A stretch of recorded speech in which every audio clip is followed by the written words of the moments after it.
Hi friends, this video shows how to set hourly time limit for kids profile and lock the profile when limit reaches.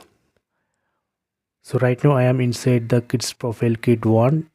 Let me go to settings. From top left corner select settings icon.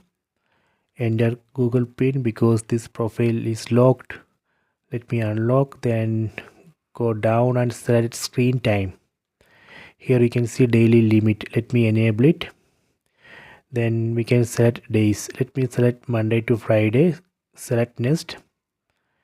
Then here you can select how many hours kids one can watch TV each day. Let me select 2 hours.